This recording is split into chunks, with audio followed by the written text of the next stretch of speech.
Neste episódio, vamos falar sobre Design Exponencial Theory of Constraints. E o convidado de hoje é Áureo Villagra. Ele é o CEO da Goldratt Consulting para a América do Sul, uma consultoria global com sede em Israel e focada em métodos que sistematicamente identificam e removem as restrições para um crescimento sustentável.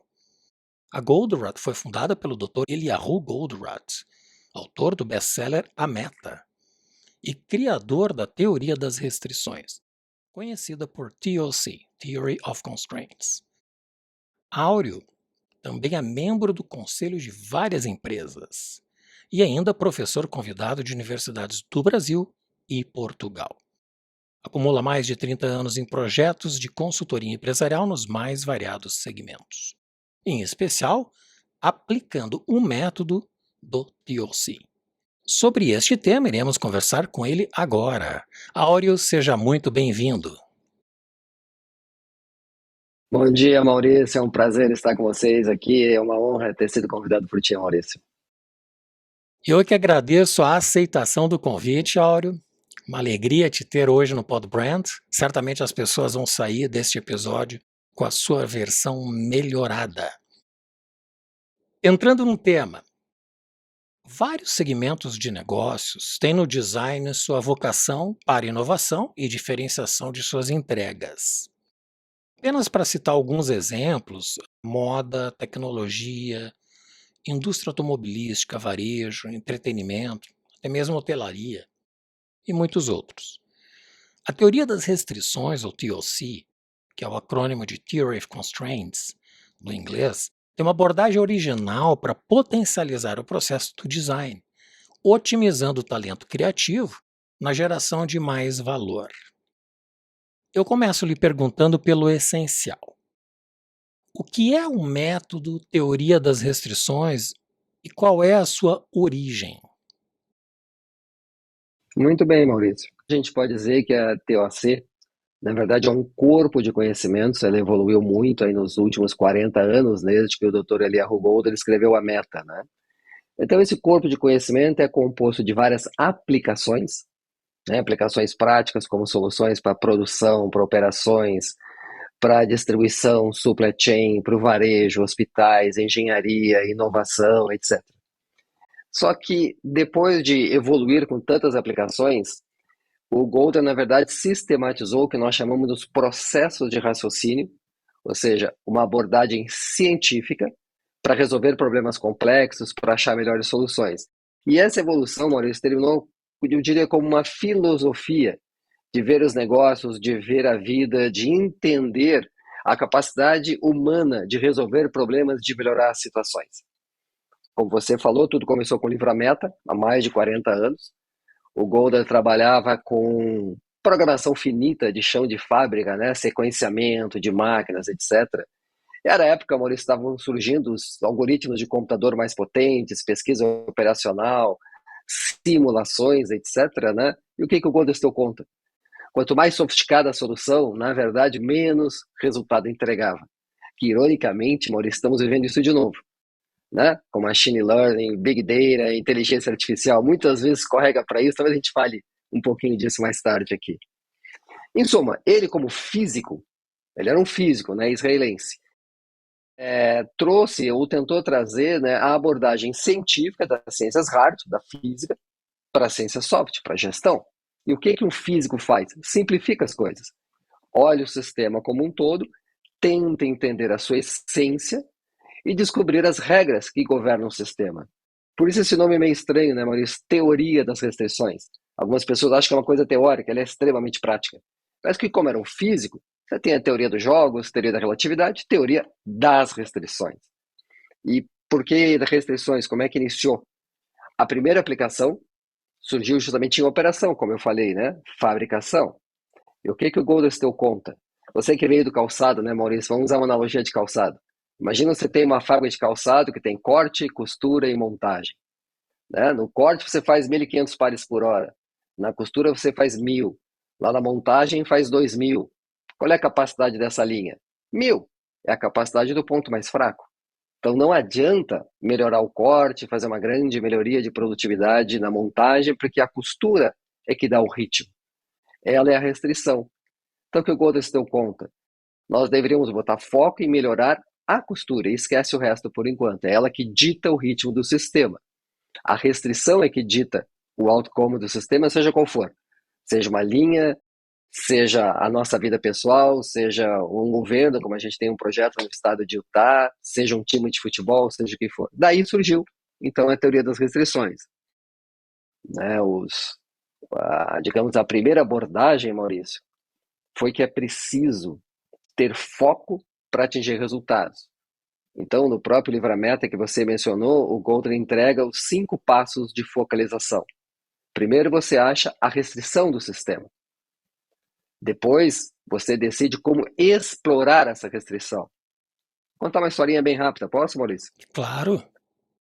Eu e você vamos lembrar, não sei quantos teus ouvintes, vamos lembrar da história da Guerra do Golfo, quando o Saddam Hussein invadiu o Kuwait. Lembra, Maurício? Lembro. Então, o Kuwait é um paísinho Tempestade do pequenininho. Deserto. Foi a Operação Pois, é Americana. isso mesmo. Então, e aí, o Saddam invadiu o Kuwait, os Estados Unidos reagiram, e o que o Saddam fez? Começou a jogar mísseis em Israel, para que houvesse um conflito árabe generalizado. Né? Então, Israel não podia reagir, tinha que só se defender com mísseis antiaéreos. Então, era a época dos Exocet, Patriot, alta tecnologia. Né? Então, tinha uma fábrica de mísseis, né, em Israel, no deserto, longe de Tel Aviv, por motivos rigorosamente óbvios. Né? E qual era a meta dessa fábrica, Maurício? Não era conseguir mais mísseis por homem, baixar o custo do míssil, era mais mísseis, esforço de guerra. Chamaram o Golden. Ok, era uma fábrica 24/7, né? 24 horas por dia, 7 dias por semana. Primeiro passo, identifique a restrição. A fábrica tinha lá uns 200 pessoas trabalhando, só que a restrição era o setor que produziu detonador. A bombinha dentro da bomba. 5 pessoas trabalhavam ali. Então, foco, só interessa esse setor agora. O segundo passo é decidir como explorar essa restrição, como não desperdiçar. Então técnicas de Lean comum, de qualidade total, etc. Né? Tudo que a gente sabe que se aplica nesse tipo de coisa. Só que o Golden se deu conta de uma coisa, era 24/7, né? 3 turnos. Aí vinham ônibus de Tel Aviv até a fábrica 3 vezes ao dia. E sendo uma instalação militar, uma série de procedimentos de segurança para entrar na fábrica. Na prática, se perdia quase 1 hora por cada troca de turno. Ora, isso é 1 hora da restrição parada. E lembra, a gente tem que decidir como explorar essa restrição, como não deixar, como não desperdiçar o tempo ali. Então o Golder fez uma sugestão. Vamos fazer o seguinte: pega um táxi, né? Traz essas 5 pessoas antes da hora, faz uma revista especial, deixa fechadinha numa sala, assim que tocar a sirene, troca eles mais rápido. Faz sentido para ti, Maurício? Totalmente. Por ser mais rápido o acesso entre Tel Aviv e a fábrica. E sobretudo para prepará-los antes, né? Não espera todo mundo chegar de ônibus. Então, chegam antes da hora, preparação especial. Sim, só que o cara da logística levantou a mão, né, Maurício? Tá maluco? Sabe quanto custa um táxi? 3 táxis por dia de Tel Aviv até o meio do deserto? Vai estourar o meu orçamento. Que é o que qualquer um faria, né, Maurício? Os máximos locais das empresas. Bom, foram fazer as contas. A margem de contribuição, né, que se gera pela produção adicional de mísseis era suficiente para comprar um táxi com placa, com licença e tudo por dia. Então valia a pena. Né? E a história é real, Maurício. Então esse é o terceiro passo. E muitas vezes o mais difícil da gente implantar na prática. Primeiro identifique a restrição. Depois decida como explorá-la. Depois subordine tudo mais a essa decisão. E aí você vai conseguir o máximo do seu sistema. E aí vem o quarto passo. Bom, mas agora eu cheguei no meu máximo, eu quero continuar crescendo, quero continuar entregando mais valor. Então então agora eleve a restrição, compre outra máquina, bote mais gente, etc. E por fim, o quinto passo é o seguinte: se a gente fez isso, talvez aquela restrição não seja mais a restrição. Né? Imagina que tivesse um outro setor que produzisse detonador, a restrição podia estar agora no giroscópio, está em outro lugar. Então o quinto passo é reveja tudo para evitar que a inércia se torne a verdadeira restrição. Então veja, Maurício, 5 passos lógicos, muito simples de aplicar. Restrição pode ser interna, uma máquina, que nem eu falei agora, né? Pode ser matéria-prima, pode ser algum recurso que você precisa, pode ser dinheiro, pode ser o mercado, né? Você não tem cliente suficiente, você não tem uma competitividade suficiente para crescer. Mas muitas vezes a restrição pode ser políticas, né? Políticas que você definiu num certo momento para lidar com uma certa situação, aquela situação mudou e a política continua lá. Ela se transforma na verdadeira restrição. E, já que nós estamos falando em design, em pensar diferente, em criação, né, Maurício? A restrição podem ser paradigmas, crenças limitantes que você tem que lhe impedem de achar que algo pode ser melhor do que é, que existe um limite físico, teórico, emocional, seja o que for, para conseguir além. Por exemplo? Talvez seja uma das mais. Por exemplo, você achar, e isso, vamos falar um pouquinho de empresa, por exemplo, benchmark. Então tá, vou ver qual é a melhor prática do mercado. Quantos executivos, quantas consultorias, né? Então tá, esse é o estado da arte no mercado, você está aqui, esse é o estado da arte, para chegar lá você tem que fazer tal coisa. Você sempre vai ser um seguidor se fizer só isso. Se você quer realmente ter, né, alguma coisa outstanding, você tem que criar. Você tem que imaginar que nem o céu é o limite, como Goldman dizia. Existem 2 perguntas muito poderosas em TOC, Maurício, que é o seguinte, vê se faz sentido. Isso vale, como eu falei, pessoal, desde a nossa vida pessoal, né, um sonho pessoal ou um sonho de carreira, uma dificuldade que você tem que sobrepor, com uma doença muito grave, seja o que for, né, até um estado sendo governado com questões políticas, com questões de orçamento limitado, ou uma empresa. Faça essas 2 perguntas, Maurício. O que é muito difícil, quase impossível, mas se não fosse, mudaria tudo? Bom, com isso você já se ligou em algo, e daí, se essa pergunta for muito bem feita na nossa mente, e já que o teu objetivo é conseguir a melhor versão, né? Essa minha melhor versão provavelmente deveria estar alinhada com o meu propósito, né? Com o que eu quero fazer. Se a gente consegue identificar claramente, cara, o que é muito difícil para esse meu sonho, para esse meu propósito, para esse meu desejo?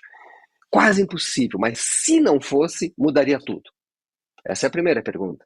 E a segunda, Maurício, é a seguinte: ok, é muito difícil, quase impossível, a não ser que.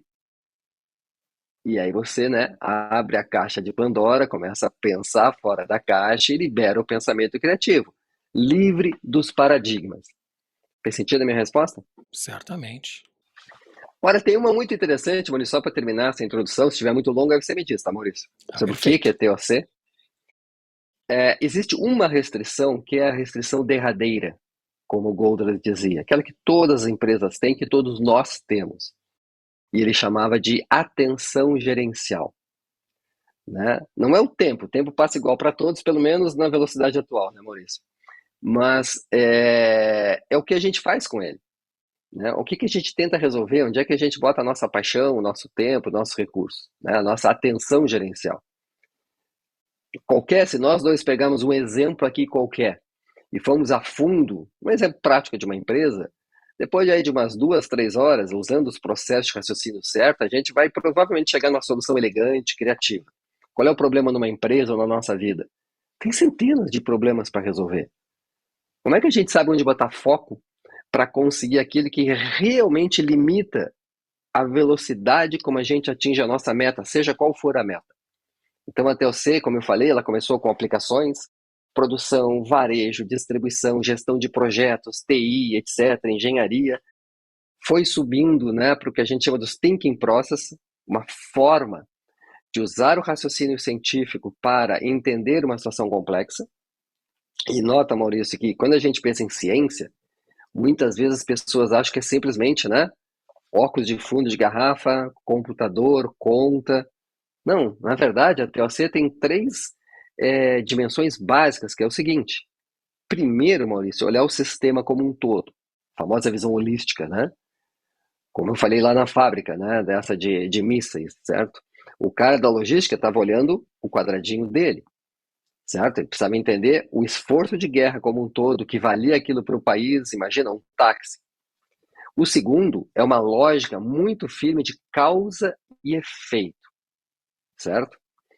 E o terceiro, para a gente não confunda a correlação entre duas variáveis com uma relação causal de causa e efeito, porque a gente, sabendo como o sistema funciona, aí bem a parte da herança da física, né? Sabendo como o sistema funciona, eu consigo controlá-lo. Mas o último, não menos importante, é comportamento humano, né? Porque são as pessoas que fazem as coisas funcionar no final do dia. Então, o sistema de incentivos, desde incentivo mesmo, como um plano de bônus, de remuneração variável, o que for, né? Até a comunicação, o respeito, né? A maneira como a gente exerce empatia e persuasão. Tudo isso está muito conectado nesse corpo de conhecimento, como eu falei, da TOC. Sobre o livro A Meta, que deu origem, né, talvez à teoria das restrições, tem essas 5 camadas. E uma delas que me traz muita curiosidade intelectual é a questão da subordinação dos processos à restrição específica. Mas antes de tu abordar este ponto, eu gostaria de passar um vídeo de 5 minutos que fala exatamente do livro A Meta. Parece que é uma produção de 2 horas, compilado apenas 5 minutos de uma abordagem que as pessoas vão poder entender do objetivo da TOC e da meta. Professor Jonah? I'm Alex Rogo. I was in your physics course in college. Oh, yes, I remember you. I'm on my way to Houston. What about you? New York. I'm a plant manager now for Unico. I was invited to be in a panel to talk about productivity improvement by robotics. I see. Robots, huh? Yeah, they're the latest. And have the robots increased your productivity? Sure, 36%. Really? 36%? So your plant is making 36% more money? No, it was just in one department. I see. Then you didn't really increase productivity. What do you mean? Did your sales go up? Well, Did your operating expenses go down? most likely no, not with our robots. Did your inventories go down? I'd have to check the numbers. Check your numbers if you'd like. Come on, be honest. Your inventories are going through the roof and you can't ship anything on time. Am I wrong? Wait, how did you know? Oops. Professor! If you take the time to think about what we just talked about, you could get your plant out of the trouble it's in. I didn't tell you we're in trouble. Alex, tell me again why you believe your robots are such a great improvement. Because our productivity has increased. And what does productivity mean? It's to accomplish something? Accomplish something in terms of what? In terms of goals? The goal. You are productive when you are accomplishing something in terms of your goals, right? Right. Alex, productivity is the act of bringing a company closer to its goal. Your problem is that you don't know what the goal is. No matter what the company is, there is only one goal. But I think I know what it is. Really? Then tell me, what is the goal of your company? Isn't it to produce as efficiently as we can? That's not even close. Okay, then it's market share. No. What is the real goal? Please, just tell me. Think, Alex. Think with your own mind.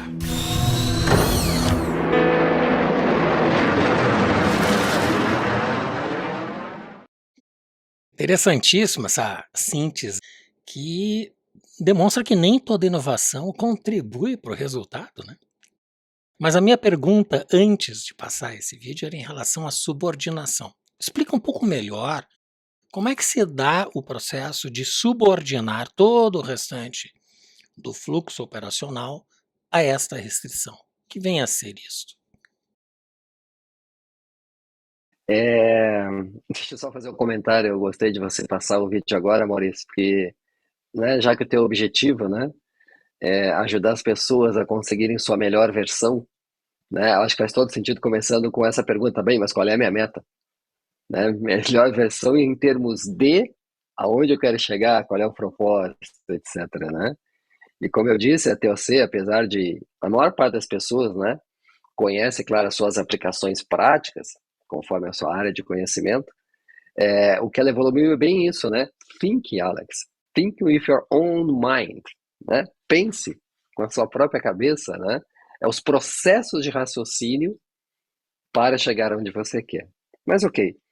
Então, subordinação, Maurício, porque assim, ó, se eu gosto de dizer isso, né? Vamos resumir a TOC, já que é um corpo de conhecimento tão grande, às vezes que é difícil, né? Ter um elevator pitch para explicar o que é TOC. Então ele costumava dizer assim, se nós tivermos que resumir TOC em uma palavra, é foco. Ok? Foco. E muitas vezes a gente pensa que foco é fazer o que deve ser feito. Então tá, se você tem muitos projetos na empresa, se você tem muitas oportunidades na tua carreira, se você tem muitos clientes para atender, seja o que for, né? Você faz uma análise, né, de resultado, de ROI, de impacto, etc. Tem alguns que não são muito bons, você corta fora, e tem outros que são bons, né, que dão retorno, então eu vou fazer aqueles. Só que lembra que eu falei que a tensão gerencial é a verdadeira restrição? Né? Uma das coisas, e você também falou em fluxo, né? Quando a gente quer fazer algo rápido, quando a gente quer fazer algo bem feito, né? Cometer menos erros, chegar no máximo que eu posso daquela coisa, seja qual for que eu estou fazendo, é preciso o quê? Dedicação, a tal da atenção gerencial. Então, não é foco, não é só uma decisão, uma questão de fazer o que tem que ser feito, é sobretudo decidir o que não deve ser feito. Mesmo que seja algo bom, mesmo que seja algo que vale a pena, deixa para depois.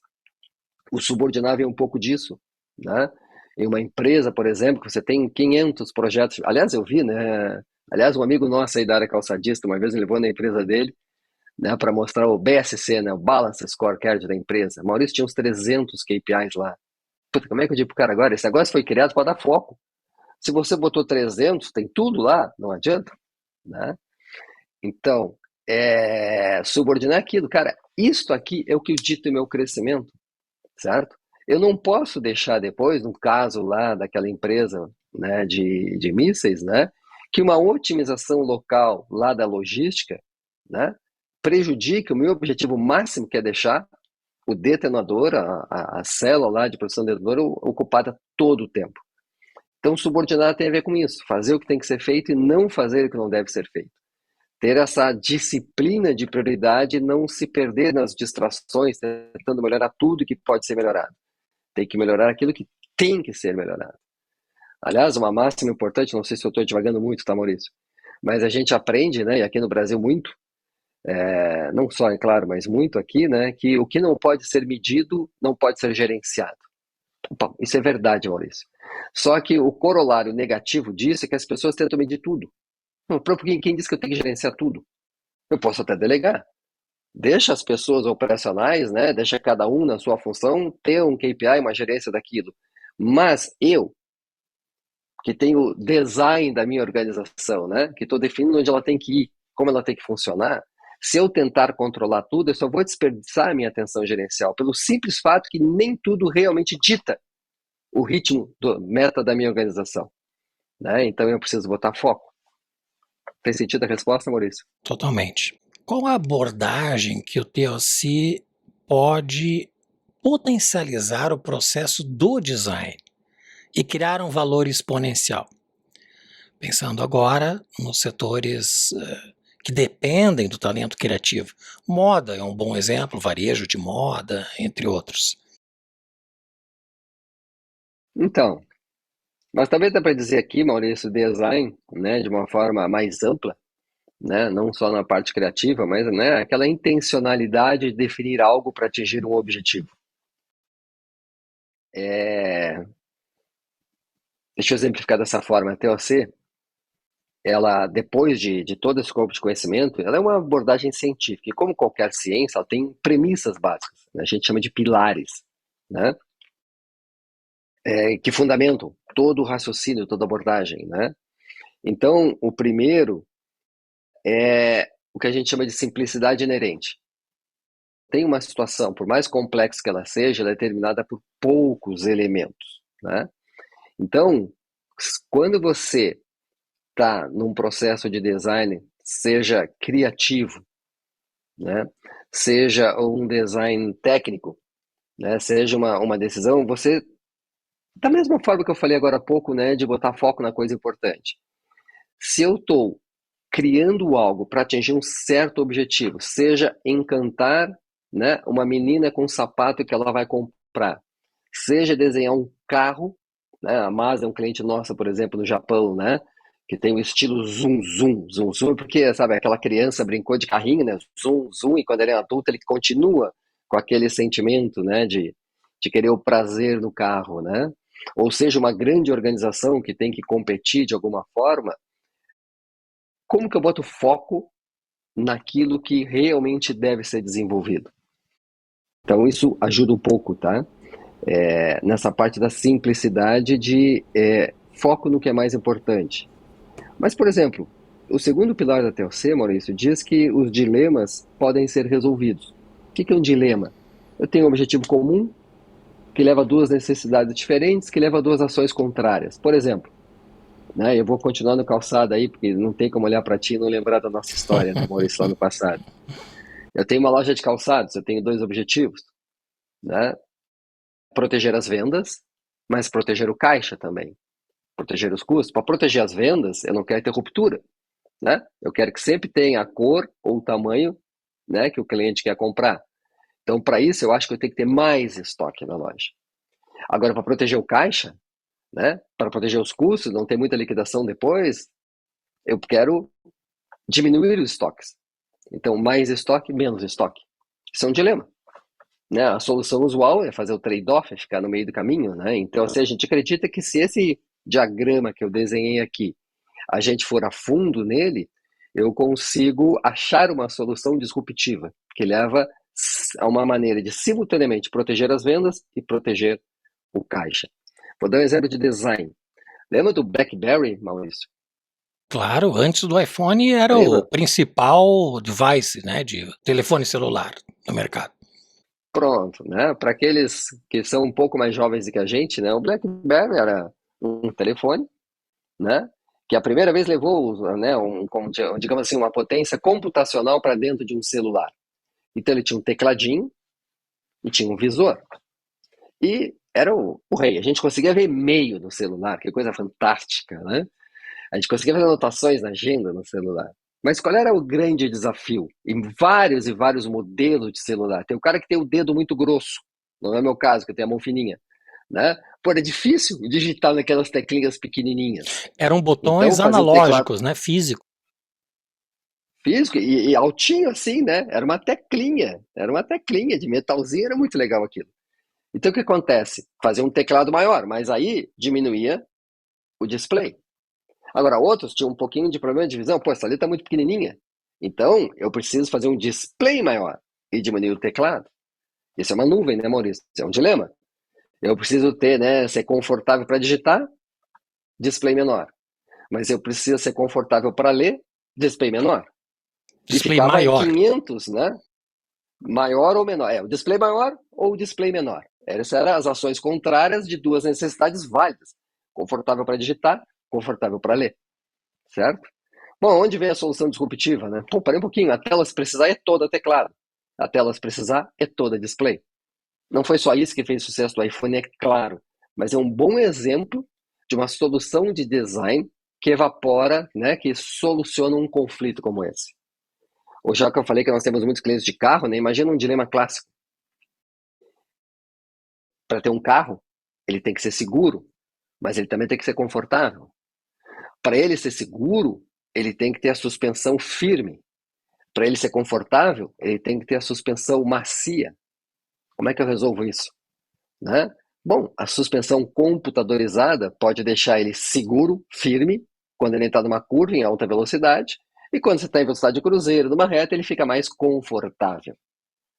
Então vejam, talvez seja um bom exemplo, né, de soluções de design, né, usando como a TOC ajuda para resolver, né, problemas desse tipo. E o interessante aqui, Maurício, é que às vezes os exemplos que eu dei agora até trouxeram tecnologias disruptivas, né? O iPhone com a tela de toque, etc., né? Ou o carro com a suspensão computadorizada. Mas o interessante aqui, Maurício, é que muitas e muitas vezes, eu vou te dizer até que na maioria dos nossos projetos, o que tem que ser disruptivo é o resultado, não a tecnologia. Né? Quanto mais simples eu puder resolver dilemas, eu puder entender aquela simplicidade inerente, melhor vai ser o desempenho da minha empresa. Nem sempre a tecnologia é a solução. Mas não só isso, Maurício. Eu falei do primeiro pilar, né? Simplicidade inerente. Sempre existem poucos elementos que controlam o sistema. Falei do segundo pilar, que tem a ver com dilemas. Dilemas sempre tem uma solução. Agora, o terceiro pilar era interessante. Lembra, pilares são as premissas da ciência TOC. Ele dizia que as pessoas são boas. Sempre existe uma solução ganha-ganha. Né? E esse dia eu estava falando com um cliente nosso da Brits, né? E, aliás, aqui na Embraer também, no Brasil, tá? O Golder visitou a Embraer e uma pessoa lá da Embraer perguntou, mas, Golder, você acha mesmo que as pessoas são boas? Não é possível, tá cheio de criminosos, etc. Né? E ele disse, olha, a questão é o seguinte, quando eu estou desenhando uma solução, estou criando uma solução, se eu começar culpando os outros, né, eu deixo a solução fora de mim e eu dificulto a aceitação do outro. Agora, se eu desenho uma solução com a premissa de que as pessoas são boas, eu que não entendi bem a lógica dele, e eu dou a chance do outro fazer a coisa certa, normalmente eu atingo melhores resultados. Portanto, eu decido conscientemente partir da premissa que as pessoas são boas. É uma decisão, é uma maneira de ver as coisas. Não significa que você vai ser dummy, né? Que você vai deixar a porta aberta, que não vai fazer um contrário. Não é isso. Né? Mas você não culpa. E o corolário disso é o seguinte, sempre existe uma solução ganha-ganha. E aí, se a gente pensar num design mais, por exemplo, como modelo de negócio, como uma relação comercial, certo? Como, vamos falar, a relação, Maurício, entre o departamento criativo de uma grande empresa de fashion e o departamento mais comercial, né? Quantas vezes tem um dilema, né? Ou uma agência de propaganda, né, Maurício? Onde o cara quer ganhar prêmio ou quer ajudar o cliente a vender mais, né? Dilemas típicos aí da parte criativa, né? As pessoas são boas. Sempre existe uma solução ganha-ganha. Se você usar os thinking process, né, os processos de raciocínio, você vai conseguir chegar lá. E o último pilar, só para terminar então, né, que eu já fiz a introdução também, simplicidade inerente é o primeiro, dilemas tem solução é o segundo, as pessoas são boas, sempre existe uma solução ganha-ganha é o terceiro, e o último, nunca diga eu já sei. Por quê, Maurício? Qualquer situação, por melhor que esteja, pode ser melhorada ainda mais. Nem o céu é o limite, o Golder dizia. Né? Tem a ver com aquelas duas perguntas que eu te falei. É impossível, a não ser que... Então, se você leva esse mindset para os processos de design, sejam que tipo for, você abre uma perspectiva diferente de criar, de pensar, na minha opinião. Considerando que em vários segmentos o valor simbólico ele é determinante para a tomada de decisão das pessoas para definir uma compra de produto ou de um serviço. Arquitetura, arte, entretenimento, a moda também. De que forma a TOC é aplicada na gestão de produtos e serviços nestes segmentos, considerando a relevância do talento criativo, a sazonalidade e a limitada vida útil das tendências, né, que são cada vez mais curtas. Complementando, existiu um período, muitos anos atrás, na moda, em que as estações eram divididas em inverno e verão. Hoje, os lançamentos são praticamente semanais nas indústrias, no varejo, enfim. Então, como é que se comporta a gestão e produtos e serviços neste tipo de segmento, a partir desta premissa, desta filosofia de gestão do TOC? Eu acho que aqui vale a pena abordar duas questões, Maurício. Uma, e vamos pegar moda, né? Porque moda é um dos ambientes mais difíceis aí, né, para lidar com essa questão toda da variabilidade,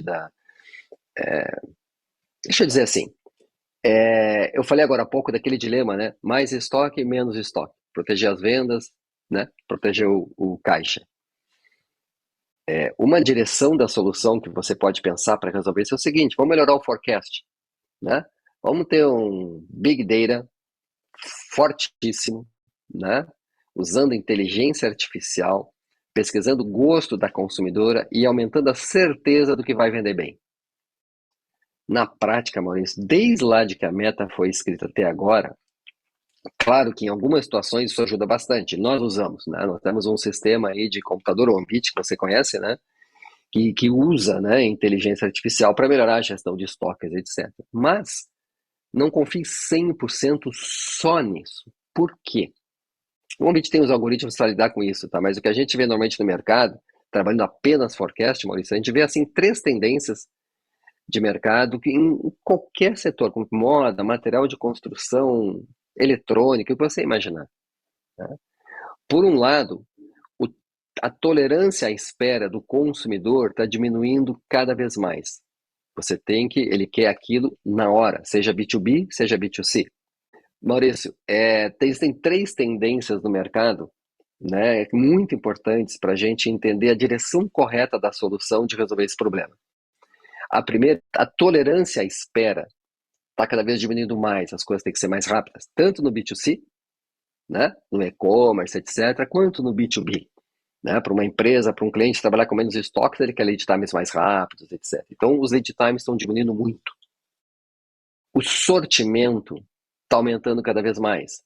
Né? A customização, né, tratar cada cliente de uma forma individual, está levando a cada vez mais e mais variedade. E, como você falou, se eu não me engano na pergunta, o shelf life, né, o tempo de vida daquele produto no mercado está ficando cada vez mais curto. As coleções não são mais inverno e verão, né? Só que é do mês passado, eu já não quero mais, eu quero algo novo. Se você junta essas 3 tendências, Maurício, elas entram, né, num sistema aí de variabilidade e dependência que assim que você modela um sistema de forecast, de inteligência artificial, a situação já mudou. Está mudando muito rápido tudo. Então, o que a TOC ensina, mesmo, como eu disse, nós usamos, né, inteligência artificial no nosso sistema de gestão de estoque. Mas o mais importante é você ter um fast feedback loop, você reagir muito rápido àquilo que é impossível de prever. Você ter um supply chain mais rápido. Você aprender, e aí isso é toda as abordagens, eu lembro que eu falei que tem muitas aplicações de TOC, as aplicações de TOC é para decidir o sortimento que eu preciso ter em cada loja, em cada coleção. Tem muita gente que ainda acha, né, Maurício, que mais vende vender mais sempre. Não, você não pode ter um sortimento muito pequeno que falta opção, mas um sortimento muito grande vai causar uma saturação, vai talvez dificultar até a decisão de compra, né? Depois, imagina, moda, né, Maurício? Quanto mais perto do consumo real eu conseguir desenhar a minha coleção, melhor, porque eu capturo as tendências, a novela, a discussão, etc. Então, se eu tenho que fazer, como era antigamente, né, Maurício?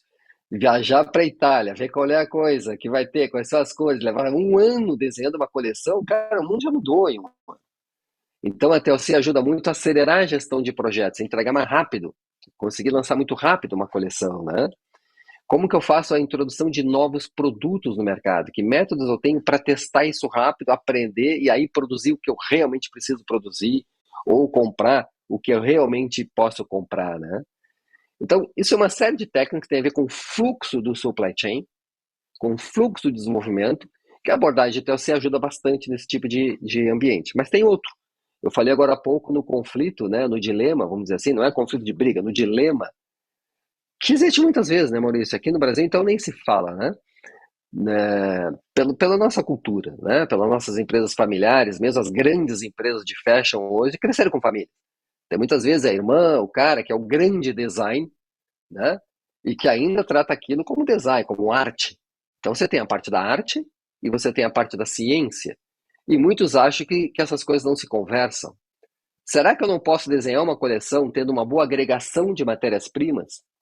Né? Será que eu não posso desenhar uma coleção, ter um bom planejamento das cores, né, dos paletes que eu vou usar, para que melhore a maneira como um cliente chegue na minha loja e compre coisas que combinam? Ou seja, indústria da moda. Indústria da moda é sim atender o consumidor, né, entregar uma experiência, né, totalmente elevadora, né? Ligar os sonhos daquela pessoa que está comprando moda, mas ao mesmo tempo isso com certeza pode ser feito como uma fábrica lucrativa. E numa das minhas passagens empresariais, me deparei com um estoque muito elevado de matérias-primas. E aí fomos identificar que tons de verde tinham 5, tons de vermelho tinham 4, e aí vai.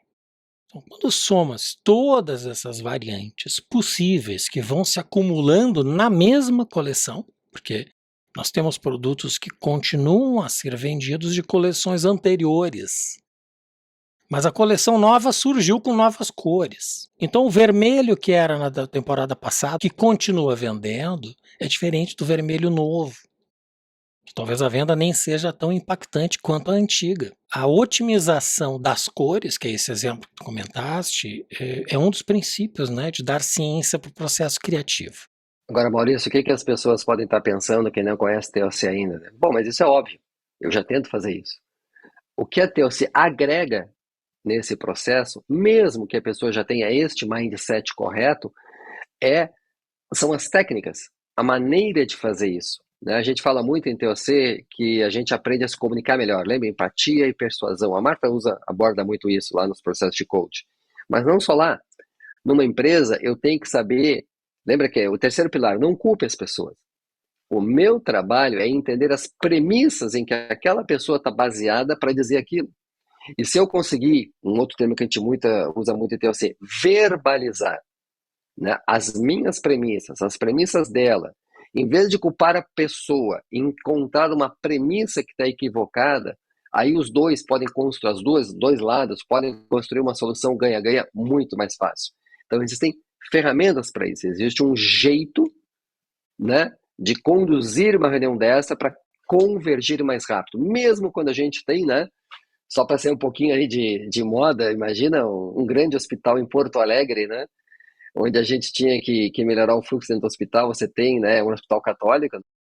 É o Mãe de Deus em Porto Alegre, não tem para dizer, esse é um projeto muito antigo, foi um projeto lindo, maravilhoso lá. Então, um projeto que tem as freiras, né, que tem a sua maneira de enxergar as coisas, tinha responsabilidade financeira, investimentos enormes. Você tem os médicos, que tem um jeito também de ver coisas, você tem as enfermeiras, tem os administradores, como botar todo mundo entendendo, verbalizando da mesma forma, para que se atingisse o melhor resultado. Nesse ponto, a TLC ajuda muito na comunicação, na verbalização das premissas. Para quem não conhece, esse hospital em Porto Alegre, Mãe de Deus, ele é uma referência de altíssima qualidade, comparável ao que em São Paulo é o Einstein, por exemplo. O doutor Eliyahu Goldratt, que tinha PhD em física, não é? Ele tem uma declaração contundente. O valor é criado removendo uma limitação significativa para o cliente, de uma forma que não era possível anteriormente, e na medida em que nenhum concorrente significativo pode oferecer. E de que maneira esse conceito é colocado em prática no processo de inovação? Vamos colocar assim, Maurício. Quando a gente está pensando em inovação, né? Eu acho que muitos conhecem o design thinking, né? Conhecem assim que a gente precisa entender, não na parte técnica, mas o que eu estou oferecendo. A TLC, nesses processos, ela agrega muito em que aspecto? Entender, ela define valor quando eu removo uma limitação significativa do meu consumidor. Eu não tenho que resolver tudo, eu tenho que identificar aquilo que realmente é importante, né? Que limita o risco, que melhora algo que o meu consumidor quer, que deixa mais fácil a vida dele. Se eu for muito feliz em remover essa limitação de uma forma significativa, mais do que a minha concorrência faz, eu vou ter sucesso. Então, imagina de novo, o que a TOC agrega muito, em muitas coisas que a gente faz, assim como eu falei agora em fluxo, tem muita gente que conhece Lean, né? E o Lean e a TOC tem 98% de similaridade. Os 2% que a TOC agrega muito, Maurício, não tenta melhorar tudo, acabar com todo o desperdício, acaba com o desperdício certo, por exemplo. Da mesma forma, nos processos de inovação, né? A gente diz, Maurício, que existem 7 sedutores aqui nos processos de inovação, quando a gente quer mudar algo. Por que são sedutores? Porque são bons, né? Senão não era sedutor, só algo ruim não seduzia ninguém, né? Então, o que eu vou dizer agora, não me interpretem mal, quem ouviu metade daqui do podcast só porque está dirigindo, volta para entender o contexto, que é o seguinte: mais dinheiro, mais tecnologia, né? Mais dados, Big Data, mais reestruturação, mais planejamento estratégico, mais accountability, a pessoa tem que ser responsável, fogo nos olhos, mais treinamento. Todas essas coisas são importantes. Claro que são, por isso são sedutoras. Mas muitas vezes elas causam o que nós chamamos de ilusão do progresso. Eu estou melhorando algo, lembra do foco, que não realmente impacta o que eu preciso. Olha, inovação é assim, né? E aí tem algumas técnicas que você usa para deixar essa discussão, né, de design thinking mais objetiva, com mais foco. Então, por exemplo, quando a gente consegue, a gente chama do menos menos. Quando a gente remove uma limitação significativa, algo que é ruim, eu tenho algo que é bom. Então, sei lá, vamos usar exemplos antigos aí. Todo mundo usa, né, o PayPal. Aquele sistema que você paga usando o PayPal. Qual era a limitação que hoje não é tão mais presente, mas ele resolveu muito significativamente no passado? Eu queria comprar na internet, mas eu tenho medo de expor o meu cartão de crédito. É uma tremenda limitação, tremenda. O PayPal tirou apenas essa limitação de cima da mesa. Olha o sucesso que foi. Mas não é só isso, às vezes tem o mais, Maurício. Você que também aí trabalha bastante com marketing, né? E imagino que muitos dos teus ouvintes também, a gente aprendeu o marketing de nicho, né? Então eu tenho o mercado e eu vou desenvolver mais produtos, mais serviços, mais soluções para um nicho específico. Imagina fazer exatamente o oposto. Imagina pegar um nicho específico, que é pequeno hoje, e entender o seguinte, cara, o que as pessoas estão realmente procurando lá e tem um esforço muito grande para conseguir aquilo que estão procurando. E se eu entregasse aquele valor que realmente está sendo buscado, de uma forma mais fácil, será que eu não ia aumentar muito o meu mercado? O Golda brincava que onde tem um rabo balançando, tem um cachorro. Então, se chegou em casa, tem uma cadeira e tem um rabinho balançando lá, provavelmente tem um cachorro lá do lado. Ou seja, isso é uma curva, né, de mercado. Se você tem um pequeno segmento pagando muito para consumir aquilo, talvez tenha um mercado enorme ali. É o contrário do marketing de nicho. Então vamos dar um exemplo. A gente é muito forte no Japão, né? E a gente tem vários engenheiros que trabalharam na Sony, etc. E você lembra, Maurício, quando aquelas imagens lá que tinha aqueles 3 em 1 desse tamanho? E você vê aquele cara indo para a praia com um negócio no ombro, assim, enorme. E levava aquele negócio lá. Bom, qual era a necessidade ali? Ouvir música portátil. O Walkman mudou a Sony. A Sony, né, tudo que virou uma empresa global tão potente por causa de uma ideia. Walkman. Quer ver outra? Mas essa até, digamos, assim, Maurício, qual foi a tecnologia ali no Walkman? Foi fazer menos. Então tira os alto-falantes, tira o gravador, era um gravador que fazia menos coisa, foi só isso. Quer ver um grande exemplo antigo, mas muito bom, Maurício? Hoje não mais, que hoje é só celular, mas tinha uma empresa de máquina fotográfica que ganhava muito dinheiro até pouco tempo atrás. Depois que a Kodak quebrou, aquilo tudo, né? E de novo, nós, né, tínhamos engenheiros que trabalham com ela. A tecnologia dessa empresa era 2, 3 gerações para trás. Sabe qual é a empresa, Maurício? GoPro.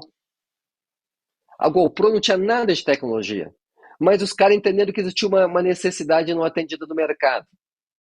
Imagina aquele cara que quer tirar uma selfie enquanto tenta se suicidar, só para brincar. O cara tá saltando de paraquedas, né? O cara tá voando de uma moto e quer tirar uma selfie, tá mergulhando com o tubarão, eu já fiz essa. Tu tá mergulhando com o tubarão e quer tirar uma selfie.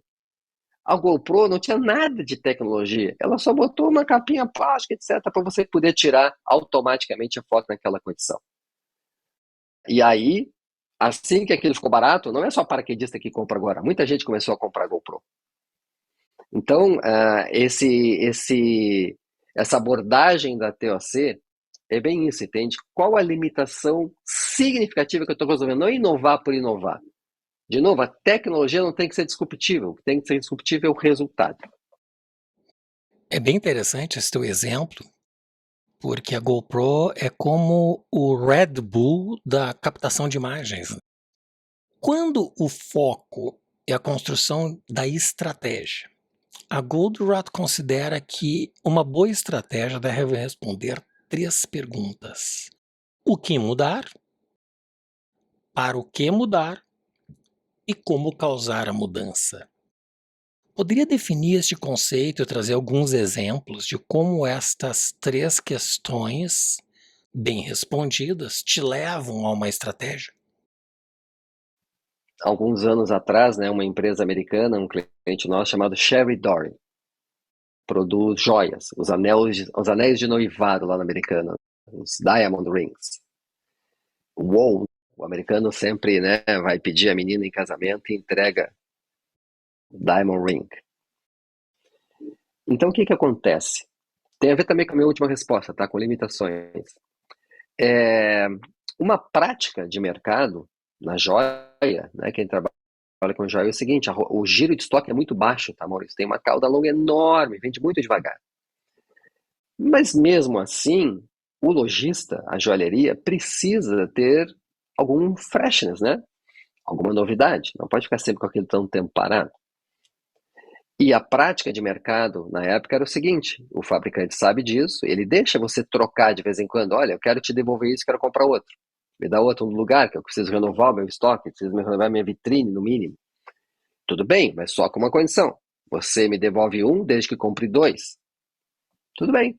Isso funciona algumas vezes, né, Maurício? Porque daqui a pouco o cara explode o estoque dele. É um estoque simples, diamante, ouro e prata, né? Então não dá para crescer tanto. Então trancava o supply chain. Essa é uma limitação de modelo de negócio bem importante. Mas tinha outra na época. Internet, isso é um pouco antigo esse case, tá? O e-commerce não era como é hoje, tão acessível. Uma joalheria pequena não tinha condições de competir na internet. E os chineses já estavam entrando, as ofertas nos Estados Unidos já estavam bem maiores. Então, qual foi a sacada? Primeiro, se criou um modelo de negócio, lembra da solução ganha-ganha? Que eu permito que a loja me devolva um e compre só um, mas eu vou influir no que ele quer, no que eu quero que ele compre. Eu digo para ele o que ele vai receber. E o meu sistema, lembra daquele sistema de gestão de estoque? Você pega aqui, você gira aquela cauda. Tem uma cauda enorme logo, mas você tira de um, vai levando por outro, você consegue girar aquele estoque. A empresa não está necessariamente, né, aumentando o seu estoque total e está permitindo aquele giro de estoque entre os vários lojistas. Mas teve uma sacada bem interessante junto com isso, que é mais um modelo de negócio. Na época não era tão comum, a gente desenvolveu com eles um app, né, para iPhone. WOW, até hoje tem, se você entrar na loja americana deve estar lá ainda, WOW, né, WOW, que é o seguinte: toda a coleção daquele fabricante está ali.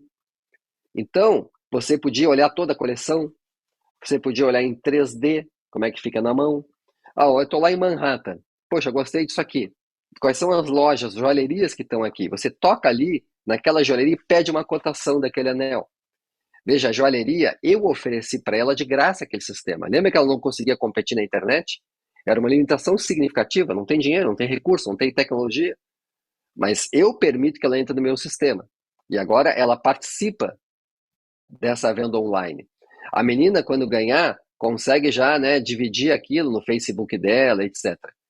Então veja, Maurício, toda uma abordagem de o que mudar em primeiro lugar. Cara, o problema a resolver é a questão do giro de estoque, de trocar 1 por 2. Isso não funciona. O outro problema a resolver era essa exposição na internet, tem que competir lá. Para o que mudar? Então foi desenhado um modelo de negócio. Né? Esse modelo de negócio pode trocar 1 por 1, mas eu influencio, né? Eu consigo fazer o giro de estoque, eu estou dizendo para onde eu vou.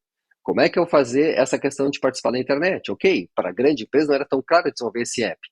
os caras podem aderir, vão ter minha coleção lá, etc. Mas você faz um ganha-ganha.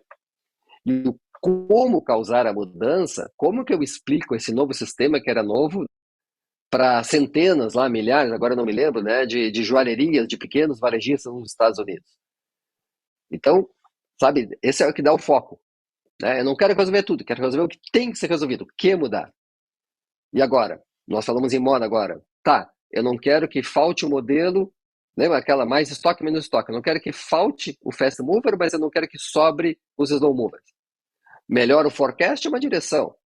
Tem um supply chain mais reativo, é outra direção. Isso é para o que mudar. E como causar a mudança é a gestão do projeto em si. Né? Como é que eu explico, como é que eu supero as barreiras de resistência, né? A resistência à mudança que as pessoas têm. Como é que eu faço uma solução ganha-ganha que, por exemplo, eu não posso implementar um sistema dessa e agora os meus representantes perdem. Bom, se eu decidir acabar com o representante, é outra história, mas se eu tenho representante e eu fiz esse acordo com as joalherias, eu não posso deixar que o meu representante, que o meu vendedor perca. Tem que ser uma solução ganha-ganha-ganha. Então, isso é mais ou menos a maneira de encarar essas três perguntas. Nos vários livros escritos pelo Goldratt, um conceito transversal em todas as obras é o flow, o fluxo, dizendo inclusive que o principal objetivo das operações é o fluxo. De que maneira a gestão do fluxo impacta o processo do design e ainda como é o conceito de máximo local versus o máximo global? Mas antes de responder essa pergunta, eu quero mostrar o livro que resume todos os aspectos da teoria das restrições, que é o Theory of Constraints Handbook. É um livro pesado, um livro denso, mas para aqueles que querem um livro mais direto, eu diria que A Meta é o livro determinante para que todos leiam. Voltando para esse tema da pergunta, que é o fluxo, eu gostaria de passar um pequeno vídeo antes da tua resposta que fala sobre fluxo. É um vídeo que tu me passaste há vários anos e que até hoje eu tenho como uma das orientações quando deve-se aplicar foco sobre uma determinada ação. Vamos ao vídeo. The purpose of this demonstration is to visually show the impact that the theory of constraints and the principles of optimized flow can do for your business. I call it the oiled wheels approach to organizational improvement. A 1.5 liter bottle is filled with water, and in order to empty the bottle, all the water has to flow through this bottleneck. The demonstration covers 3 scenarios, using 3 identical bottles but differences in the dynamics of the flow. In each demonstration, please observe carefully what happens. Firstly, what happens in the bottleneck itself, the dynamics of the flow through the bottleneck, and secondly, what are the dynamics in the rest of the system that is inside the bottle. Let's look at the 3 different scenarios. In the first demonstration, the bottle is overturned to allow the water to run out by itself. The clock starts when the bottle is overturned and stops when the bottle is empty. What do you expect to happen? It takes about 18 to 20 seconds for the water to run out at a rate of about 4.5 liters per minute. Let's look at what happened. Firstly, in the bottleneck. The water started to flow, but it creates a vacuum inside the bottle. This vacuum caused the flow to stop momentarily and allow a bubble of air into the bottle. The air relieved the vacuum inside and caused an equivalent amount of water to flow through the bottleneck. This process repeated itself until the bottle was empty. It is a continuous repetition of stop-start flow. Secondly, inside the system, the result of the stop-start flow is turmoil inside the system. There's a lot of activity, but it does not increase the rate of flow. There are lots of unproductive conflicts, many internal processes that do not add value, and a system that becomes a captive of its own internal processes. It is a demonstration of the world of local optima. In the second demonstration, the bottle is overturned and then given a few good turns to generate a swirling motion. This generates a vortex that allows air to flow into the bottle while the water runs out through a swirling spout. What do you expect to happen? Will there be an improvement? Observe closely what happens in the bottleneck as well as what happens inside the bottle. It takes about 11 to 13 seconds for the water to run out at a rate of about 7.5 litres per minute. This is nearly double the flow rate of the first demonstration. What happened this time? Firstly, in the bottleneck, it took a second or two to get the water to generate the vortex. The vortex allowed the air in while the water ran out in a circling spout. The water and the air each had its own path, and this created continuous, uninterrupted flow through the bottleneck. Secondly, inside the system, all the water particles were aligned in the same direction and created aligned flow. Everything was subordinated to the generation of directional flow. This is a good demonstration of the theory of constraints in a physical flow environment. The third demonstration. A straw is now added to channel the airflow. The bottle is overturned and air is blown through the straw to clear all the water from the straw.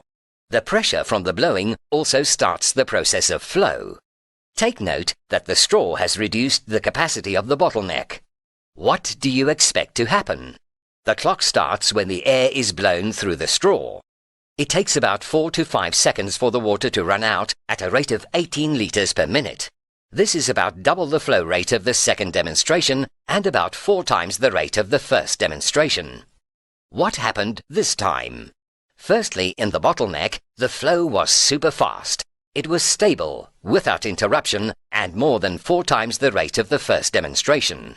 Secondly, inside the system. The inside was characterized by calmness, stability, and absence of turmoil and pressure.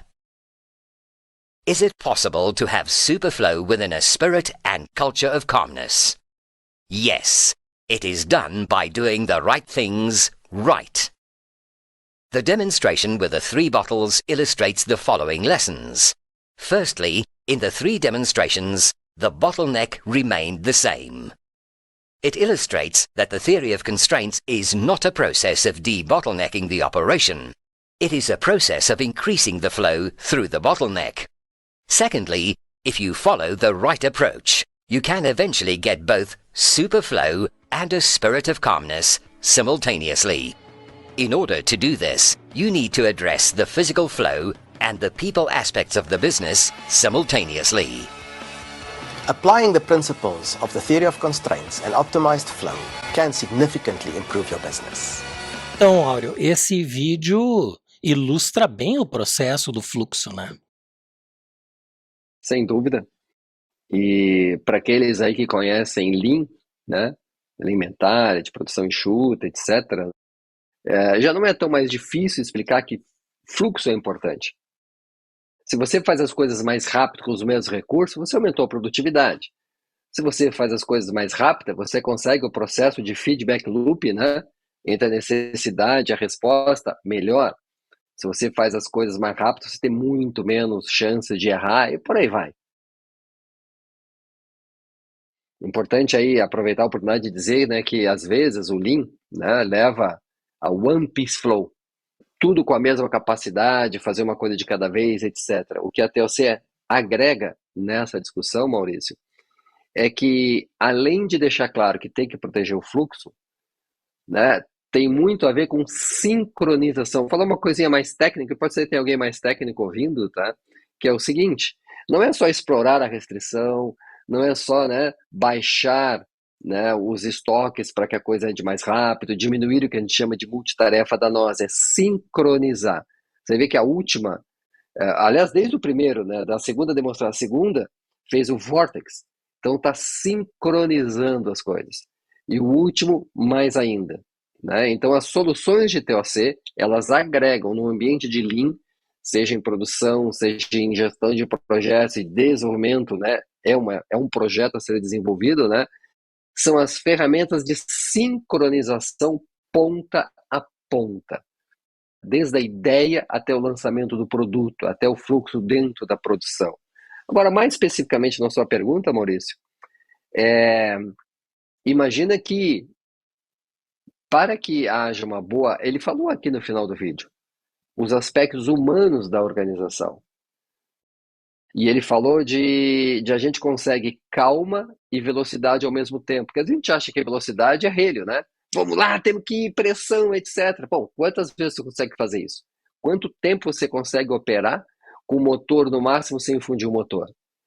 Lembra dos dilemas? Imagina que é possível, né, resolver esse dilema. Você tem um super fluxo com tranquilidade. A tranquilidade faz as pessoas criar melhor. Já que nós estamos falando em flow, né, o state of mind, quando você realmente, né, está criando com o lado direito do cérebro, né, Maurício, e não com o lado esquerdo, você se mergulha numa atividade criativa, você não vê o tempo passar, não é assim? Por que não vê o tempo passar? Porque o direito não mede tempo, né? Se você está realmente mergulhado naquilo ali, concentrado e deixando aquele processo criativo fluir, você não tem hora para terminar, você não cansou. Agora, se você é interrompido, se você tem prazos muito curtos para né, para curtir, se você tem alguém fazendo pressão em cima de você, você baixa a qualidade, inclusive, do processo criativo. Mas quando eu falei prazos muito curtos, o oposto disso não é prazos muito longos. Não, nós temos um calendário de lançamento para cumprir. Então, as soluções de TOC permitem desfrutar, exatamente como ele falou, simultaneamente, de um super flow, de prazos mais curtos, mas com um processo organizado e sincronizado, sobretudo, de tal forma que a pressão diminui, né? Então, isso ajuda bastante, né, nessa questão de fluxo, do desenvolvimento, no processo criativo. Perfeito. Áureo, chegou o momento do pinga-fogo. São 3 perguntas que eu faço a todos os convidados. A primeira delas: quais são as virtudes do empreendedor de sucesso?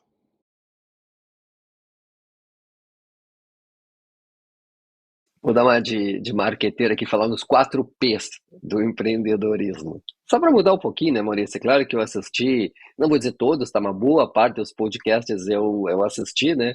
Puxa, o que dizer diferente agora para tentar agregar, né, algum valor na discussão, né?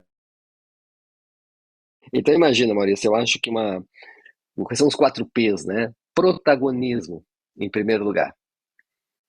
Protagonismo. Você assume a responsabilidade de criar, de fazer. Você não espera pelos outros, não espera pelo governo, não espera pelo patrão, não espera pelos outros, né? Eu tenho que fazer e criar. E se a gente entende profundamente o que realmente significa protagonismo, né, é uma característica muito importante para o empreendedor. Mas propósito, nós falamos isso agora há pouco, né, Maurício? Propósito. Claro que muitas vezes grandes cases de sucesso começaram com apenas tendo que pagar as contas mesmo. Pego o carro, vou vender jeans, porque eu preciso pagar as contas. Pode até começar assim, mas isso também é um propósito. Sustentar minha família é um propósito. Mas os empreendedores de sucesso, como você falou, não estão ali só por dinheiro, né? Eles continuam crescendo, continuam investindo, continuam se doando. E infelizmente, sobretudo no Brasil, né, todo vilão da novela da Globo era sempre empresário, né, Maurício? Nós temos um problema em português que diz que lucro e logro têm a mesma origem etimológica. Que a gente, sim, lucro e logro têm a mesma origem etimológica. Em profit, e lá em português, em inglês é totalmente diferente, né? Lá a gente consegue dizer, it's not my business. Então tem uma outra mentalidade que às vezes nos atrapalha. O empreendedorismo, a busca da economia de mercado, ela tem um propósito. O empreendedor mesmo de sucesso que está ali, e ele pode ficar bilionário. Ele fez aquilo com um propósito que não era só ganhar dinheiro. De alguma forma aquela motivação vem pelo jogo, pelo crescimento. E é isso que faz a sociedade crescer, inovação tecnológica, geração de emprego, pagamento de impostos, etc. Então, eu acho que o empreendedor de sucesso, que mesmo com as críticas que muitas vezes possam vir de outros que não entendem, se ele entender bem o seu propósito, realizar, né, no sentido de realization, né, entender bem aquilo, isso ajuda bastante, é uma grande característica para ter sucesso. Então, propósito, protagonismo, pragmatismo.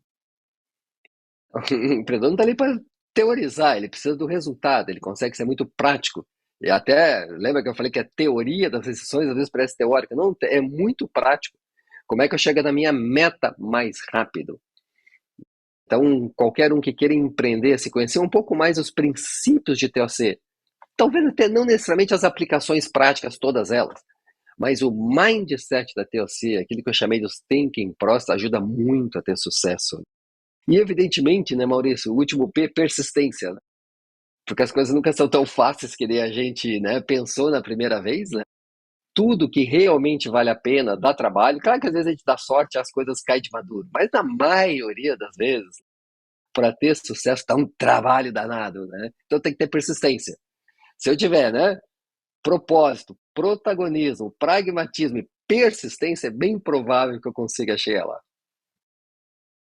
O que diferencia os sonhadores dos fazedores? Eu acho que essa pergunta pode ser respondida de várias maneiras, né? Eu ainda vou querer um dia te perguntar exatamente qual é o sentido da pergunta neste podcast. Mas assim, eu acho que as diferenças são óbvias. O cara que está mais sonhando, eu leio como planejando, criando, tendo aquele, como eu falei agora, aquele propósito, aquela questão lá que não é tão comum hoje, não era um sonho. Sonho, por definição, parece ser algo diferente da realidade atual. Algo para buscar, que eu acho que tem implícita na tua pergunta, que o cara está querendo algo muito bom, que talvez crie alternativas, que veja cenários diferentes, tem muito a ver com o processo de planejamento, de criação. E os fazedores, né, botam a mão na massa e executam, conseguem transformar em realidade alguma coisa. E como eu te disse, eu não sei bem o sentido, mas muitas vezes nós estamos falando, ligando com a pergunta de empreendedorismo, pode dar uma conotação para alguém que o sonhador é ruim, né? E que o fazedor é o cara que realmente move o mundo. Eu acho que a gente precisa sempre das duas coisas, tá, Maurício? Também fazer sem um propósito, sem um objetivo ambicioso, como a gente fala em TOC, né? Sem aquele algo que vale a pena, que eu falei agora há pouco, e que vai dar trabalho, aquilo vem do sonhador, vem do cara que cria, vem do cara que planeja, né? Agora também ficar só planejando, criando e sonhando não vai levar a lugar nenhum. Então, eu acho que quando a gente consegue um pouco dos dois, ou na mesma pessoa, idealmente, mas se não dá, na mesma equipe, um sócio, alguma coisa, mas aquele sistema precisa igualmente das duas coisas, precisa do sonho e precisa da execução. E a última, o que é design? Eu acho assim, tecnicamente falando, se eu posso dizer assim, é planejar e executar algo. É definir como eu quero que algo seja em busca de um objetivo. Mas eu queria ligar isso, Maurício, imagina, todos os teus convidados já falaram, gostei muito do primeiro, aquele design estratégico, etc. Até uso algumas dicas, sabe? Quando a gente está em planejamento estratégico, na minha empresa, cara, esse é o design, é isso que eu quero. Tem muitas maneiras de fazer isso, né? Mas eu queria linkar com o que eu falei agora há pouco de protagonismo. Eu acho que o design é aquilo que faz realmente você entender que você tem que ser protagonismo. Esse design é a minha inteligência, a minha inspiração, a minha alma sendo colocado para criar algo em relação ao objetivo, eu preciso entender que o protagonismo é fundamental. Eu não espero pelos outros, né? Ok, eu posso até ter um design em equipe. Ninguém, né, projeta um Boeing sozinho. Mas naquele momento que eu estou com o mouse na mão, que estou com a caneta na mão, eu sou o protagonista. Depende de mim, da minha inteligência, fazer com que aquilo aconteça, que entregue um valor significativo, né, para aquela necessidade que eu estou querendo atender, né? Então, design para mim é isso, entende? Filosoficamente falando, é o entendimento de que nem o céu é o limite, depende de mim, né? A gente costuma dizer em TOC, Maurício, nunca coloque mais poder nos problemas, nos desafios, do que na sua capacidade de superá-los. A mente humana é infinita, a gente tem muito para fazer ainda, a gente erra muito, entende? Mas quando tem o propósito certo, quando tem, sabe, quando assume essa visão de protagonismo e tem a oportunidade de entender que o design está na minha mão, coisas maravilhosas podem ser feitas, né? Espero ter sido muito poético agora, não era objetivo, né? Mas eu acho que isso é importante. Muito bem. Áureo, estamos chegando ao final E eu gostaria ainda, antes de se despedir, que indicasse um ou mais livros que ajudem as pessoas a alcançarem a sua melhor versão. Bom, quanto tempo nós temos? Eu estou brincando. Não, vou indicar alguns, é claro. A bibliografia aí de livros do próprio Golder é muito grande, né? Como você disse, eu compartilhei muitos contigo, né, Maurício? Mas eu diria assim, em primeiro lugar, é claro, A Meta. Né? A Meta, pessoal, é um livro que tem mais de 40 anos hoje, best-seller em muitos países atualmente. Eu acabei, deixa eu mostrar para vocês aqui, ó. A série acabou, veja, A Meta saiu em mangá e no Japão. Agora, eu tive no Japão antes da pandemia, isso foi, na verdade. Primeiro lugar em vendas. Tinha no metrô, tinha nas bancas, tinha em todo lugar. Né? O Jeff Bezos, que é um cara que entende razoavelmente de livros, eu acho, né? Um dos 3 livros que ele dá para todos os seus diretores ler é A Meta. A Meta é um romance, pessoal. Vocês viram aquele videozinho que o Maurício mostrou ali, né? Videozinho porque foi um tele pequenininho, né? Foi nós também que fizemos, por isso que o estilo é japonês, foi feito lá no Japão. É um romance. É um cara que tinha que mudar o resultado da sua empresa, de uma fábrica, em 3 meses, senão ela seria fechada. E ele pensa naquele professor, né, o Jonah, que ele encontrou no aeroporto. Ele diz, cara, eu preciso fazer algo muito rápido. E eu me lembro que você deu umas dicas muito boas. E o Jonah começa a fazer perguntas para ele. Não dá respostas, começa a fazer perguntas para que ele pense. Ele volta com a sua equipe e começa a criar um sistema e, claro, ele é bem sucedido. Então, A Meta é um livro leve, é um romance, dá para ler, assim, 2, 3 fins de semana você lê o livro. Vale realmente a pena ler, tá? Já que a gente falou tanto em fluxo aqui, Maurício, acho que a Efra Goldratt, a filha do Eliyahu Goldratt, né, uma psicóloga institucional, ela acabou de lançar um livro, Goldratt, The Rules of Flow, né? The Rules of Flow. Esse só tem em inglês ainda na Amazon, né? Também está na forma de romance. E boa parte aí dos nossos descobertos, nossos novos insights aí nos últimos anos em gestão de projeto, em desenvolvimento, que tem tudo a ver aí com a nossa parte, nosso tema aqui de design, ela fez uma revisão, uma releitura de tudo que o Gon já tinha dito e acrescentou elementos novos. Para ter uma ideia, Maurício, o livro esgotou no pré-lançamento na Amazon. A primeira edição esgotou no pré-lançamento, não tinha lançado e já tinha esgotado. Né? Aí a comunidade tem as pessoas que gostam, elas vão muito atrás disso. E um livro que eu acho interessante também, porque traz, além do motivo óbvio, né, que é da minha esposa, mas traz uma maneira muito interessante de aprender TOC, Pense com clareza e haja com foco, né? Marta Vilagra, a minha esposa. Eu Então, acho que eu vi esse livro na tua estante, né? Por coincidência, ele está aqui, né? Mas é esse livro aqui. Por que isso aqui é interessante, Maurício? Porque é a aplicação de todos esses princípios, o que mudar, para o que mudar, como causar mudança, essas thinking process para a vida pessoal. Então ela conta a história dela própria. A gente morou em Portugal, quando voltou para o Brasil, ela teve uma cirurgia de coluna muito séria, seríssima, se curou, etc. Mas tinha um momento na vida que tinha que mudar muita coisa. Né? E aí ela passou por um processo desse nos Estados Unidos, está comigo lá de TOC, resolveu ser coach, investir nisso, e aí nos últimos mais de 10 anos ela desenvolveu um processo ponta a ponta de desenvolvimento pessoal baseado na TOC. Então ela ensina todo esse processo de uma forma mais pessoal, para ter o próprio crescimento pessoal. Eu acho que esses 3 livros têm muito mais coisa, pessoal. Qualquer livro de Eliyahu Goldratt vale a ler. Né? Tem um livro do Ishai Ashlag também. Esse vale a pena, Maurício. Deixa eu dizer isso aqui tudo é TOC, né, pessoal? Ó, esse livro aqui, ó. Stop Decorating the Fish. Esse é um livro sobre inovação, Maurício. É um livro que fala sobre os 7 sedutores, aquele. É uma fábula, tipo Quem Mexeu no Meu Queijo, né? Uma cidadezinha lá americana que vivia da pesca. Os peixinhos, né, tinham que subir o rio e procriar lá em cima. E por algum motivo deixaram de conseguir subir o rio e aí baixou a população e a cidade estava economicamente sofrendo um monte. Então tem todo um projeto com agências de governo americano. Ele foi escrito, na verdade, pelo Ishai Ashlag e pela Kristen Cox, que na época era a head lá do estado de Utah, aplicando o TOC para a parte de gestão pública, né?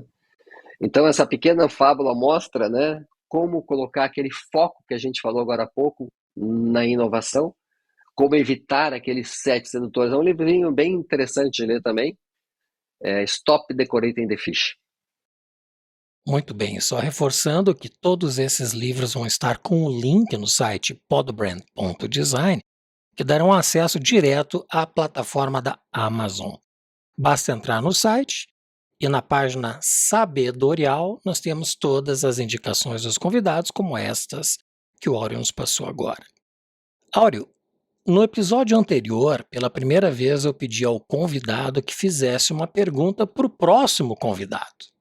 E você vai ser o primeiro a receber a pergunta. E o convidado foi o Hugo Ladeira, presidente da Owens Illinois para a América do Sul, que é a maior indústria de embalagens de vidro do mundo, e que esteve em nosso episódio da semana passada. E ele fez a seguinte pergunta: o que você acredita que nossa geração tem que fazer para entregar um mundo melhor para a próxima geração? Interessante que a Owens Illinois foi nossa cliente. Tivemos um projeto antes da pandemia lá. Não foi comigo direto, foi com outro partner, né? Então eu não conheci ele, mas muito legal. Muito bem, o que a nossa geração tem que fazer para entregar um mundo melhor? É uma pergunta perigosa, Maurício, porque eu não quero ser polêmico, né? Demais, pelo menos. Mas junto um pouquinho com o que eu falei agora há pouco, tá? De empreendedorismo, de protagonismo. Eu sou um cara que acredito muito na economia de mercado, né? Acredito muito que o empreendedor é aquele que realmente carrega o mundo, né? Que apesar de nós temos que cada vez mais colaborar, cada vez mais saber trabalhar em equipe, ter um sentido. Lembra que eu falei agora há pouco na TOC, né? Visão sistêmica. Nós somos um sistema único. Entretanto, muito do mindset de coletivismo que nós estamos vivendo hoje em dia e que relega o indivíduo a segundo plano, eu acho que não ajuda, né? Eu sou consultor há mais de 40 anos, Maurício, e realmente aprendi a admirar os empreendedores, a não achar que eles são os vilões, como aparece nas novelas da Globo. Admirar pessoas como você, que é um grande exemplo de sonhador e fazedor, né? Você sonha em atingir 100 milhões de pessoas e você faz o podcast acontecer na prática. Eu acho que a gente consegue, né, se nós conseguirmos culturalmente, politicamente, ideologicamente, né, resolver esse dilema, lembra dos dilemas? Entre o coletivo e o individual. Entender que a sociedade pode crescer com mais negócios, com mais empreendedorismo, que lucro não é um pecado, né? Que a competição também é uma coisa boa, porque ela nos força a ser melhor. Se a gente, com toda essa turbulência que está vivendo hoje em dia no Brasil, nos Estados Unidos, em tantos lugares, né, conseguir, como a TLC prega, verbalizar melhor esse dilema de o indivíduo versus o coletivo, a gente vai conseguir fazer uma geração melhor no futuro, Maurício. Muito bem. Então, qual pergunta você gostaria que fosse respondida por nosso próximo convidado, independente de quem seja? Vou fazer uma pergunta ligada, né, ao nosso tema aqui. O grande objetivo ambicioso do Golder, né, era ensinar o mundo a pensar. Se tudo isso que a gente falou até agora faz sentido, a chave, né, de um mundo melhor, ligando aqui com a pergunta do teu último convidado também, né, é as pessoas conseguindo pensar com mais... Aliás, o livro da Marta, né, pensar com clareza, entender melhor. Esse sempre foi o objetivo da TOC. A gente tem um monte de coisas que nos atrapalham, né, para pensar com clareza. A gente entra numa discussão querendo ganhar a discussão e não necessariamente chegar na verdade. E isso parece cada vez estar mais polarizado, como eu disse hoje. Então a pergunta seria essa, né? Como que a gente pode, para as próximas gerações, né, conseguir pensar com mais clareza, conseguir que as pessoas entendam melhor o mundo? Aliás, essa era a introdução do livro A Meta, tá, Maurício? O Golder dizia isso no livro A Meta. Se a gente conseguir entender como o mundo funciona, desafiando alguma das nossas premissas básicas, provavelmente a gente vai fazer um mundo melhor. Mas como passar isso para as próximas gerações? Muito bem. Áureo, eu te agradeço muito a presença hoje no Podbrand. Foi uma alegria rever o amigo. Gostaria ainda de dizer que a Marta Vilagra, autora do livro, que tu comentaste e indicou aqui no Podbrand, foi minha coach por mais de um ano. Foi uma pessoa que me ajudou muito a identificar, sobretudo, o meu propósito, a minha missão e a minha visão de vida, que está expressa, inclusive, neste Podbrand. É uma das entregas que fazem parte da definição que eu tive sobre o que eu quero da minha vida a partir desta fase que eu me encontro. Legal, Marisa. Eu que agradeço. Realmente é um prazer muito grande estar aqui, né? A gente está aí só no mundo dos negócios, né? Correndo, etc. E ter esse tipo de oportunidade de parar, de pensar, de filosofar um pouquinho, né? É priceless. Foi muito bom conversar contigo, Maurício. Muito obrigado pelo convite. Excelente. Te convido a comentar e avaliar este episódio, fazer sugestões e propor novos temas. Também pode enviar suas perguntas. Visite o nosso site podbrand.design. Teremos sempre a programação atualizada, recomendação de livros como estes que o Áureo nos indicou e muito mais. Você pode enviar suas perguntas através dos comentários aí abaixo ou então pelo e-mail hello@podbrand.design. É você influenciando o podcast. E se você chegou até aqui melhor do que entrou, compartilhe com as pessoas que curtem o conhecimento. Se inscreva em nosso canal e clique em gostei ou não gostei. Isso ajudará para que mais pessoas recebam este conteúdo e alcancem sua melhor versão. Agradeço muito a presença do Áureo Vilagra e em especial a você que nos acompanha. Nos vemos no próximo episódio do Podbrand, o podcast do design.